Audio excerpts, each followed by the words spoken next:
नमस्कार दोस्तों, मैं हितेश शर्मा आप सभी का एडुकेटिव स्पेस में एक बार फिर से स्वागत करता हूं। आज की इस वीडियो में हम हिमाचल प्रदेश यूनिवर्सिटी द्वारा 2021 में जो है एमए पॉलिटिकल साइंस का जो एंट्रेंस एग्ज़ाम हुआ था उसके लास्ट 25 जो क्वेश्चन बचते हैं उनको जो है सॉल्व करेंगे। हमने 3 पार्ट जो है अभी तक सॉल्व कर ली है। लास्ट पार्ट में हम जो है 76 से लेके 100 तक जो 25 क्वेश्चन बचते हैं उनको आज जो है हम सॉल्व करेंगे। वीडियो को शुरू करने से पहले कुछ बेसिक इन्फॉर्मेशन आप सभी के लिए। ये जो एंट्रेंस टेस्ट रहता है उसमें जो है 100 क्वेश्चन पूछे जाते हैं और हर एक क्वेश्चन जो है 1 नंबर का रहता है और जो टोटल मार्क्स जो है हमारे पास 100 मार्क्स रहते हैं और आपके पास जो है 2 घंटे का टाइम रहता है इस एंट्रेंस एग्ज़ाम को करने के लिए। और साथ ही इसमें किसी भी प्रकार की नेगेटिव मार्किंग आपको जो है देखने को नहीं मिलती है।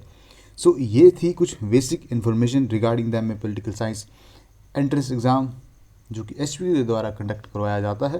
वीडियो शुरू करने से पहले अगर आप इस चैनल में नए हैं तो चैनल को सब्सक्राइब कर लें, साथ ही बेल आइकन को दबा दें और आप हमारा जो टेलीग्राम चैनल है उसको भी ज्वाइन कर सकते हैं। लिंक जो है डिस्क्रिप्शन में दिया हुआ है, वहाँ पर हम जो है आपको टाइम टू टाइम अपडेट करते रहते हैं। तो चलिए इस वीडियो को शुरू करते हैं। तो इस वीडियो का जो पहला प्रश्न जो हमसे पूछा गया है वो है 76 जो क्वेश्चन है, Hambantota port is situated in which country. Hambantota बंदरगाह किस देश में स्थित है। ऑप्शन है हमारे पास चाइना, बांग्लादेश, नेपाल, श्रीलंका। इसका जो सही आंसर है वो है हमारे पास option number D, Sri Lanka. Move on करते हैं नेक्स्ट क्वेश्चन की ओर। 77 जो क्वेश्चन है वो है हमारे पास, which policy was not related with old cold war. Hindi में कहे तो कौन सी नीति पुराने शीत युद्ध से संबंधित नहीं थी।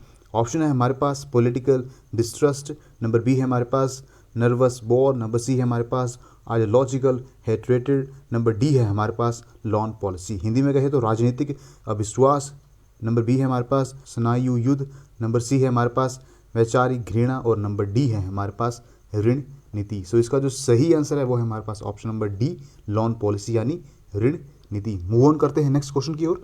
और अगला जो क्वेश्चन हमसे पूछा गया है वो है 78 जो क्वेश्चन है वो है हमारे पास, the word theory derived from the Greek word theoria means. Theory शब्द ग्रीक शब्द थ्योरिया से आया है, उसका तात्पर्य है।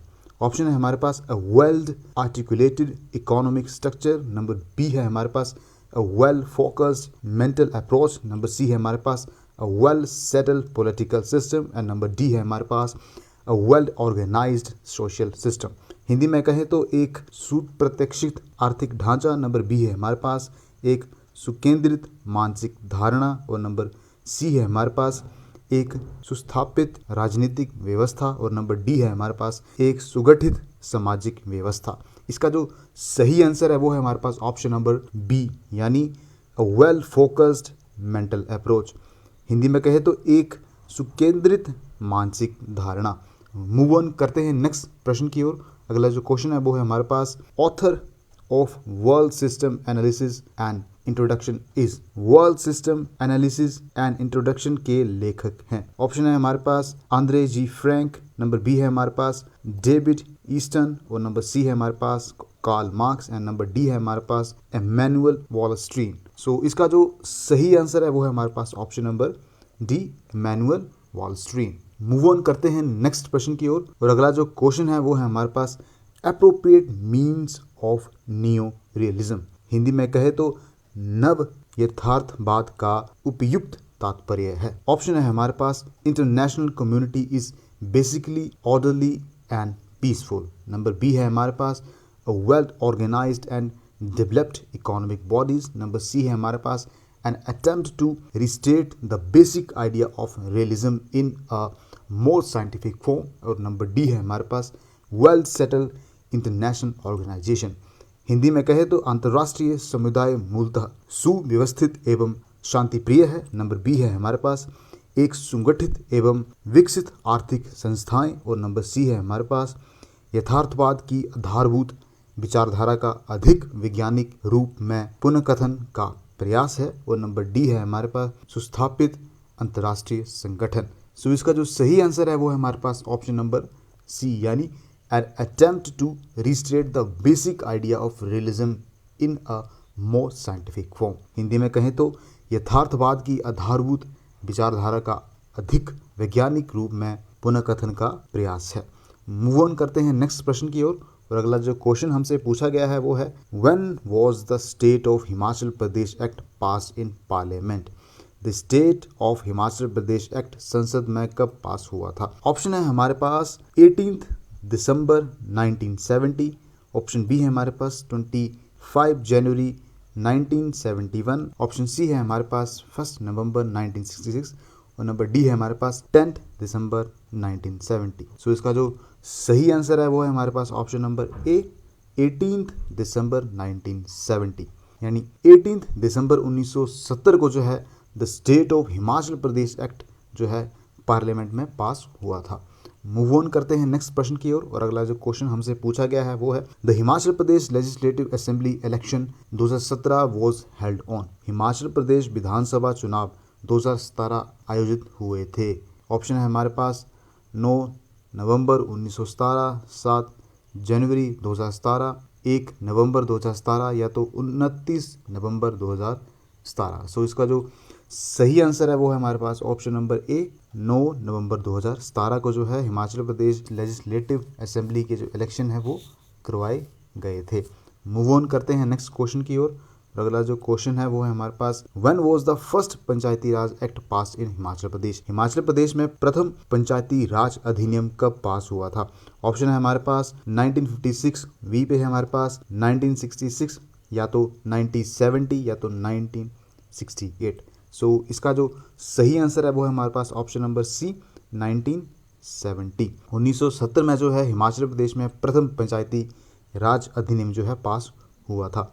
मूव ऑन करते हैं नेक्स्ट प्रश्न की ओर। अगला जो क्वेश्चन है वो है हमारे पास who describe the nature of Indian state as incremental democratic modernisation. भारतीय राज्य की प्रकृति को वृद्धि जनित लोकतांत्रिक आधुनिकीकरण किसने वर्णित किया है? ऑप्शन है हमारे पास पॉल ब्राश ने, रजनी कोठारी ने, या तो एसपी वर्मा ने, या तो अतुल कोहली ने। सो इसका जो सही आंसर है वो है हमारे पास option number B Rajni Kothari ने।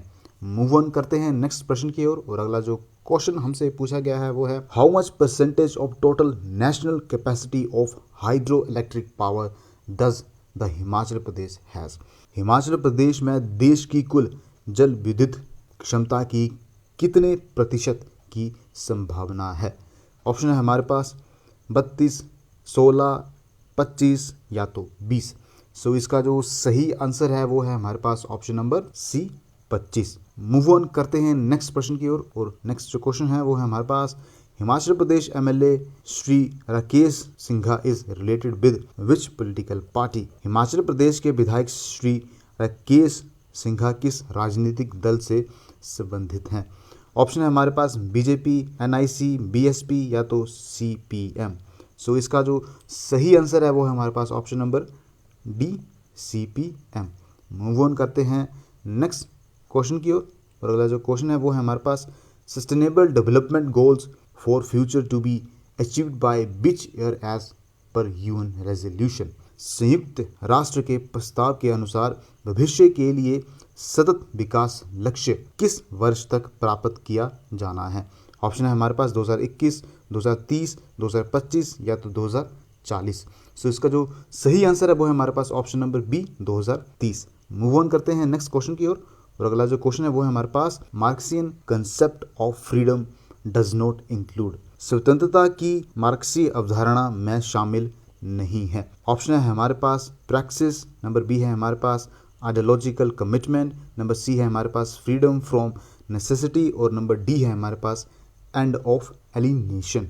हिंदी में कहे तो आत्म प्रेरित व्यवहार, नंबर बी है हमारे पास विचारधारात्मक प्रतिबद्धता, नंबर सी है हमारे पास विवशता से मुक्ति और नंबर डी है हमारे पास अलगाव की समाप्ति। सो इसका जो सही आंसर है वो है हमारे पास option number B ideological commitment यानी विचारात्मक प्रतिबद्धता। मूव ऑन करते हैं नेक्स्ट क्वेश्चन की ओर। अगला जो क्वेश्चन हमसे पूछा गया था वो है हमारे पास identify the issue which is not creating tension in Indo China relations. Bharat चीन संबंधों में तनाव नहीं पैदा करने वाले मुद्दे को चिन्हित कीजिए। ऑप्शन है हमारे पास CPEC issue, number B है हमारे पास Masood Azhar issue, number C है हमारे पास oil exploration in South China Sea और नंबर डी है हमारे पास बाइलेटरल डिप्लोमेटिक विजिट्स। हिंदी में कहे तो CPIC विषय, नंबर बी है हमारे पास मसूद अजहर विषय, नंबर सी है हमारे पास दक्षिण चीन सागर में तेल उत्खनन, और नंबर डी है हमारे पास द्विपक्षीय राजनीतिक यात्राएं। सो इसका जो सही आंसर है वो है हमारे पास option number D, bilateral diplomatic visits, यानी द्विपक्षीय राजनीतिक यात्राएं। मूव ऑन करते हैं नेक्स्ट प्रश्न की ओर, और अगला जो क्वेश्चन है वो है हमारे पास which of the following is not correct with regard to the speaker of the Lok Sabha. Lok Sabha अध्यक्ष के संबंध में निम्न में से कौन सा सही नहीं है। ऑप्शन है हमारे पास the speaker has power to curtail और cancel the 0 hour. Number B है हमारे पास the speaker certifies whether a particular bill is money bill और नॉट। नंबर सी है हमारे पास the speaker nominates chairperson of several committees, और number D है हमारे पास the speaker has the power to dissolve the house. Hindi में कहें तो अध्यक्ष के पास शून्य काल को कम करने या निरस्त करने की शक्ति है। ऑप्शन बी है हमारे पास अध्यक्ष प्रमाणित करता है कि कोई विधेयक विषय धन विधेयक है या नहीं। नंबर सी है हमारे पास अध्यक्ष विभिन्न समितियों के अध्यक्षों को नामित करता है, और ऑप्शन डी है हमारे पास अध्यक्ष को सदन को भंग करने की शक्ति प्राप्त है। सो इसका जो सही आंसर है वो है हमारे पास option number D, the speaker has the power to dissolve the house. Hindi में कहें तो अध्यक्ष को सदन को भंग करने की शक्ति पर्याप्त है। सो ये जो स्टेटमेंट है वो लोकसभा के स्पीकर के रिगार्डिंग जो है करेक्ट नहीं है। बाकी जो स्टेटमेंट्स जो बचती हैं वो सारी की सारी जो हैं लोकसभा स्पीकर की रिगार्डिंग जो स्टेटमेंट्स हैं वो करेक्ट हैं।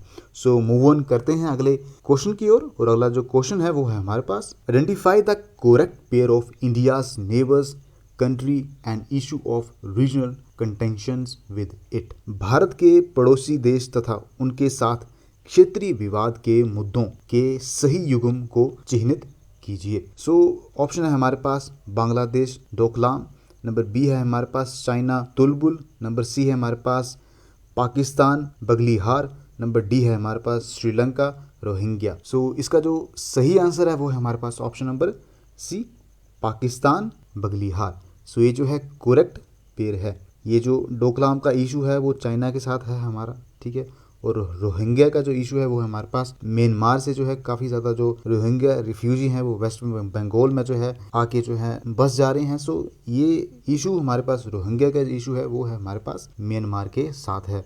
सो मूव ऑन करते हैं नेक्स्ट क्वेश्चन की ओर, और अगला जो क्वेश्चन है वो है हमारे पास which one of the following is not part of Mahatma Gandhi's vision of home rule as outlined in the Hind Swaraj. निम्न में से कौन सा एक महात्मा गांधी की होम रूल की दृष्टि का जिसका हिंद स्वराज में रूपरेख दी गई है भाग नहीं है। ऑप्शन है हमारे पास सेल्फ डिपेंडेंसी, नंबर बी है हमारे पास पार्लियामेंट्री डेमोक्रेसी, नंबर सी है हमारे पास सोशल रिफॉर्म्स, और नंबर डी है हमारे पास ग्राम स्वराज। हिंदी में कहे तो स्वनिर्भरता, नंबर बी है हमारे पास संसदीय लोकतंत्र, नंबर सी है हमारे पास सामाजिक सुधार, और नंबर डी है हमारे पास ग्राम स्वराज। सो इसका जो सही आंसर है वो है हमारे पास option number B, parliamentary democracy, यानी संसदीय लोकतंत्र। सो मूव ऑन करते हैं नेक्स्ट क्वेश्चन की ओर, और अगला जो क्वेश्चन है वो है हमारे पास the feature of making the government responsible is not associated with. शासन को उत्तरदायी बनाने का अभिलक्षण किसके संबंधित नहीं है। ऑप्शन है हमारे पास house of representatives in the USA, option B है हमारे पास house of representatives in Japanese parliament, number C है हमारे पास house of commons in the UK, और नंबर डी है हमारे पास लोकसभा इन इंडिया। हिंदी में कहे तो अमेरिका में प्रतिनिधि सभा, नंबर बी है हमारे पास जापानी संसद में प्रतिनिधि सभा, नंबर सी है हमारे पास ब्रिटेन में हाउस ऑफ कॉमन्स, और नंबर डी है हमारे पास भारत में लोकसभा। सो इसका जो सही आंसर है वो है हमारे पास option number A, house of representatives in USA, यानी अमेरिका में प्रतिनिधि सभा। सो मूव ऑन करते हैं नेक्स्ट क्वेश्चन की ओर, और अगला जो क्वेश्चन है वो हमसे पूछा गया है वो है the central purpose of the International Labour Organization is. अंतर्राष्ट्रीय श्रम संगठन का मुख्य उद्देश्य है। ऑप्शन है हमारे पास protection of labourers, number B है हमारे पास efforts for integration of labourers. Number C है हमारे पास to set international labour standard and to improve the rights of the worker globally. और नंबर डी है हमारे पास to improve the health of the workers. Hindi में कहें तो श्रमिकों की सुरक्षा। नंबर बी है हमारे पास श्रमिकों की एकता के लिए प्रयास। नंबर सी है हमारे पास अंतर्राष्ट्रीय श्रम मानक निर्धारण करना तथा वैश्विक स्तर पर कामगारों हेतु अधिकारों में सुधार लाना। और नंबर डी है हमारे पास कामगारों के स्वास्थ्य में सुधार लाना। सो इसका जो सही आंसर है वो है हमारे पास option number C to set international labour standard and to improve the rights of workers globally. Hindi में कहें तो अंतर्राष्ट्रीय श्रम मानक निर्धारण करना तथा वैश्विक स्तर पर कामगारों हेतु अधिकारों में सुधार लाना।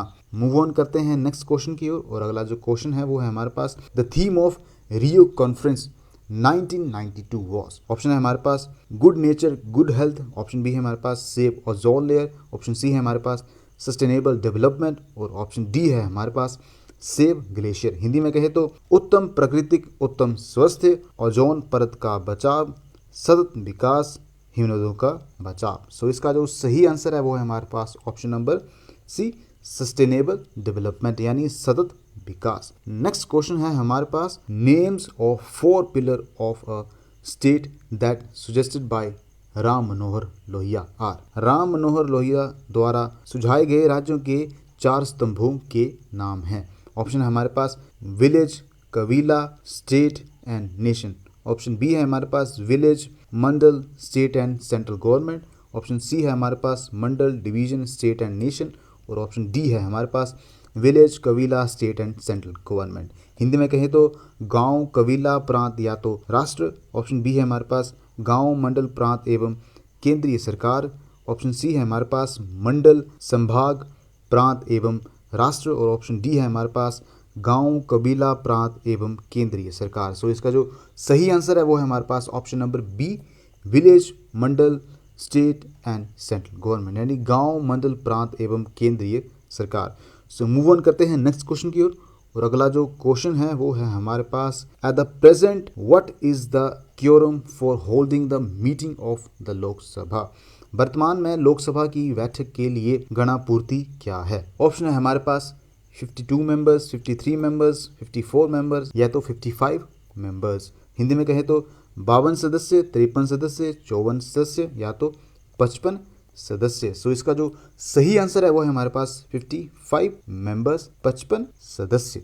सो मूव ऑन करते हैं नेक्स्ट क्वेश्चन की ओर। और अगला जो क्वेश्चन हमसे पूछा गया है वो है हमारे पास which is the most significant aspect of Ambedkar social and political philosophy. Ambedkar के सामाजिक तथा राजनीतिक दर्शन का सबसे अधिक महत्वपूर्ण पहलू क्या है। ऑप्शन है हमारे पास इकोनॉमिक जस्टिस। ऑप्शन बी है हमारे पास सोशल जस्टिस। ऑप्शन सी है हमारे पास सेल्फ गवर्नेंस जस्टिस या तो लीगल जस्टिस। हिंदी में कहे तो आर्थिक न्याय, सामाजिक न्याय, स्वशासन न्याय या तो कानूनी न्याय। सो इसका जो सही आंसर है वो है हमारे पास option number B social justice यानी सामाजिक न्याय। सो मूव ऑन करते हैं नेक्स्ट प्रश्न की ओर। और अगला जो प्रश्न हमसे पूछा गया था वो है affirmative action in India is mentioned in which article of Indian constitution. भारतीय संविधान के किस अनुच्छेद में भारत में सकारात्मक कार्यवाही का प्रावधान है। ऑप्शन है हमारे पास आर्टिकल 335, 235, 368 या तो 249। सो इसका जो सही आंसर है वो है हमारे पास ऑप्शन नंबर ए 335 यानी 335 में जो है जो इंडियन कॉन्स्टिट्यूशन का जो 335वां जो आर्टिकल है उसमें एफर्मेटिव एक्शन इन गवर्नमेंट का जो है मेंशन किया गया है यानी भारत में सकारात्मक कार्यवाही का जो है प्रावधान दिया गया है अनुच्छेद 335 में। सो मूव ऑन करते हैं हमारा जो लास्ट क्वेश्चन है इस वीडियो का उसकी ओर। और जो लास्ट क्वेश्चन है वो है हमारे पास Canada is a federation with how many components. कितने घटकों सहित कनाडा एक महासंघ है। ऑप्शन है हमारे पास 16, 10, 11 या तो 23। हिंदी में कहे तो 16, 10 या तो 11 या तो 23। सो इसका जो सही आंसर है वो है हमारे पास ऑप्शन नंबर सी 11 यानी 11। सो फाइनली हमारे जो है लास्ट 25 क्वेश्चन भी जो है सॉल्व हो चुके हैं। सो टोटल हमने 100 क्वेश्चन जो है एमए पॉलिटिकल साइंस का जो 2021 में एंट्रेंस एग्जाम हुआ था उसके 100 क्वेश्चन पूरे के पूरे सॉल्व कर लिए हैं। सो आई होप आपको जो है इस वीडियो के माध्यम से जो है कुछ ना कुछ इन्फॉर्मेटिव जानने को मिला होगा। काफ़ी कुछ जो है आपके एंट्रेंस एग्ज़ाम के रिगार्डिंग जो है क्लियर हो चुका होगा, और किस तरह के आपको जो है एंट्रेंस एग्ज़ाम में क्वेश्चन पूछे जाते हैं इस क्वेश्चन पेपर के माध्यम से जो है आपको पता चल चुका होगा। सो यही सब था इस वीडियो में। आई होप आपको जो ये वीडियो है इन्फॉर्मेटिव लगी होगी। अगर वीडियो इन्फॉर्मेटिव लगी है तो वीडियो को ज़रूर लाइक करें, शेयर करें अपने दोस्तों के साथ ही चैनल को सब्सक्राइब कर लें, बेल आइकन को दबाना ना भूलें, ताकि आने वाली जो वीडियोस हैं उसकी नोटिफिकेशन आपको जो है तुरंत मिल सके। और साथ ही हमारा जो टेलीग्राम चैनल है, लिंक उसका डिस्क्रिप्शन में दिया हुआ है, उसको ज़रूर ज्वाइन कर लें। वहाँ पर हम जो है आपको आने वाले जो भी अपडेट्स होंगे रिगार्डिंग एंट्रेंस एग्ज़ाम, जो भी अदर एग्ज़ाम्स होते हैं, उसके बारे में आपको जो है अपडेट करते रहते हैं। सो ज़रूर टेलीग्राम चैनल जो है उसको ज्वाइन कर लें। सो यही सुविधा इस वीडियो में मिलेंगे आपसे अगली वीडियो में। तब तक के लिए bye bye, take care and all the best for your entrance exam. Thank you so much.